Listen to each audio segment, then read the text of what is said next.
Gabby, really good to talk to you. Love to get a better sense of how you look at the origins of YGG along with Axie. I see you sporting several Axies on a t-shirt right now. So help me understand a little bit how community looks like when I look at YGG in relationship to Axie. Sure. So when I started getting into NFTs starting in 2018, I noticed that the NFTs, I mean, they're just not built around the assets themselves. It's really built around the communities around them. And Axie itself is one of the strongest communities, even when I joined in 2018, when there were less than 500 people in the Discord server. Everyone were very welcoming towards newcomers and kind of help other people get in the game. And this was because the Axie economy was basically owned by the player base, and that's why it had such an engaged community that felt a genuine sense of ownership over not only the Axies but kind of the project itself. And this is something that I've always carried towards the work that I've done. And when we started Yield Guild Games, or YGG, last year as a play-to-earn gaming guild that started with Axie lending or scholarship program, we really focused on having a kind of really strong community first. And that lessons that we learned from Axie, it carries through to the work that we do today.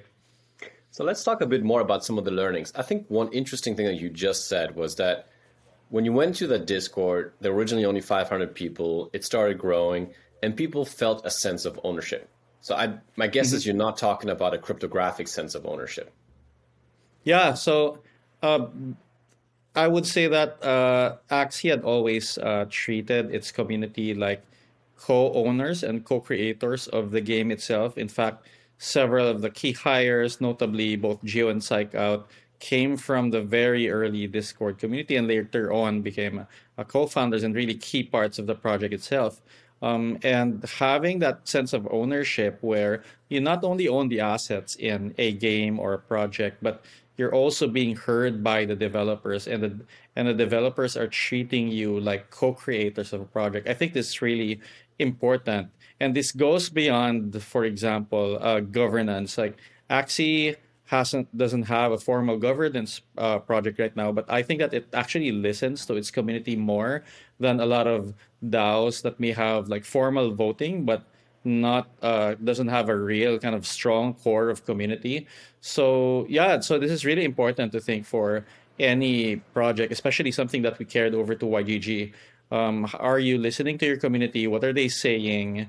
And how do you incorporate that into your vision of where to take the project? So let's talk a bit more about that. I think in the Axie case, it's a group of developers, right, who listen to what a bunch of players initially were saying, and it's evolved. I think for YGG, you guys aren't a core group of developers, right? Yeah, that's right. We are a player community. I mean, there is some development happening because we create, we buy and invest into NFT assets. So we choose the games and then we create a technology platform around that that allows the players to kind of use these games. So it's a very community-centric model, but we still have a very clear vision on where we want to take YGG, and it's something that the founders really kind of hold dear and want to build out that vision. So that vision itself is kind of not up for committee, but how you get there, what your community cares about, how you listen, and then implement things along the way. Those are very important to any project. So tell me a bit more about that vision, and then tell me how the community fits into it. But first, the first part. Yeah, so we want to bring the next billion people into crypto and Web3 via play-to-earn games. So we want to democratize access to the crypto economy. The biggest criticism of crypto had always been you need to get money, you need to have money to start with, to get started in crypto and then start your fortunes that way.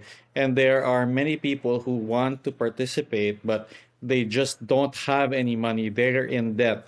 And these are the people that actually need the benefits of crypto the most. So what Play to Earn does and what guilds do is that it gives access to the Web3 and crypto economies to these people who need them the most by communities that can teach them how to play a game, for example, use a wallet, get into Web3, and yeah, just make their lives better for themselves by giving them an income that they might not have been able to access in a local manner. Where do you see YGG ending up? So, like 5 years from now, I mean, you've onboarded a billion people. How do you organize, or how do you even communicate with a billion people? Yeah, of course. And how it works is that, we call ourselves a guild of guilds. No one wants to be in a guild with even 100,000, 10,000 people. So that's why we're organized into what we call sub-DAOs. And sub-DAOs are smaller units of guilds that kind of make up the atomic units of YGG. So YGG itself is not one guild. There's maybe uh, over 25 sub-guilds in the Philippines itself.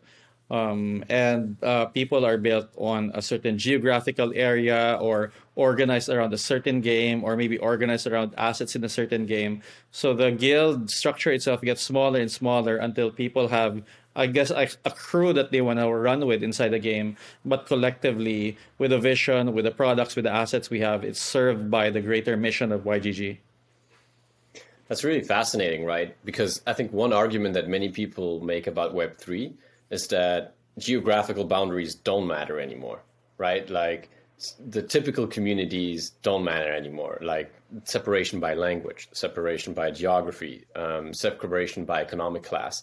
But I think you've taken and turned the model on its head a little bit, and you're saying that these kinds of people that are geographically bound, that speak the same language, that have certain similarities, you can actually leverage these aspects and then bring them into Web3 precisely because of aspects that are not, they're very Web 2 in some sense. Is that correct, or?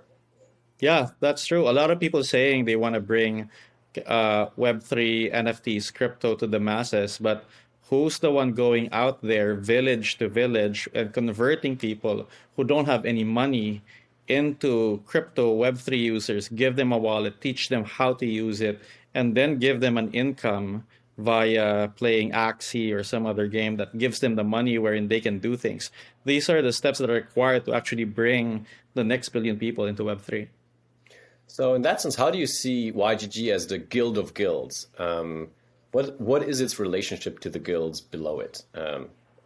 Maybe it's not even below or above it. So we see ourselves as a kind of Metaverse Federation. We've been called the labor union of the Metaverse. So we have the kind of community structure, the technology, the guild assets, and the token itself as a coordinating mechanism so that people can have their own guilds built around these yield-bearing NFT assets inside games and the virtual world so that people can find their creative jobs in the metaverse.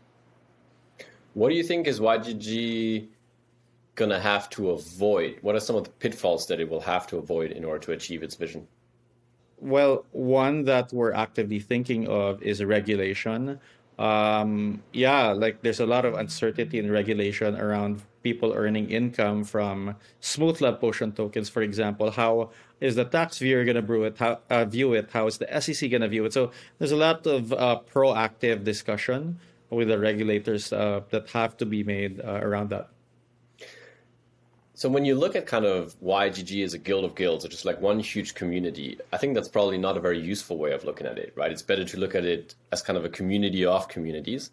And I think what you're saying here is that different types of tasks need to get done. For example, regulatory compliance, right? For example, provisioning of assets. For example, actual recruitment of new members, right?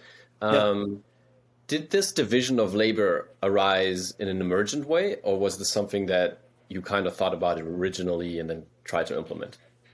I guess it's a mix of both. There is a core team that does jobs kind of as the kind of core team, pretty much like employees of the guild. But there's a lot of jobs in the guild that are from our community members, from community helpers to people who are, creating memes for us, active in social media. We have a weekly show on Discord called Game Hunters, where some community members do stream a show to showcase the best upcoming play-to-earn games. So it's a mix of both. And I think the work that we do as the core team of YGG is to create things that will enable the community to be able to create more around it and thus enable the network effects and take full advantage of a token-based DAO system. So what if you, I mean, DAOs are kind of like an emergent trend in Web3 and crypto, right? Given your experience with YGG, what do you think of them? So I think DAO is the first major upgrade in how people are organized since kind of the limited liability corporation itself. So if a corporation is like the analog version of organizing people to do a job, I think DAOs are the kind of natively digital version to do that. And one of the best distinguishing features of a DAO is that the ownership in the form of tokens means that it is now so easy to be able to remunerate and give ownership to the people who are giving value to the network or the protocol, which was not as easy to do in equity, for example, because there's a lot of rules around it and it's kind of there's high friction around it. So, for example, if I have an application with 2 million users, I can't just easily give them one share each, for example, in my company. And with a DAO-based ownership model via tokens, it's a lot easier to do that. It's as easy as setting a smart contract that can send tokens to an address that contributed something to your network, whether it's financial or kind of work contribution. Hey, if you like this clip, be sure to check out the full interview and more only on realvision.com/crypto. It's 100% free. Sign up now.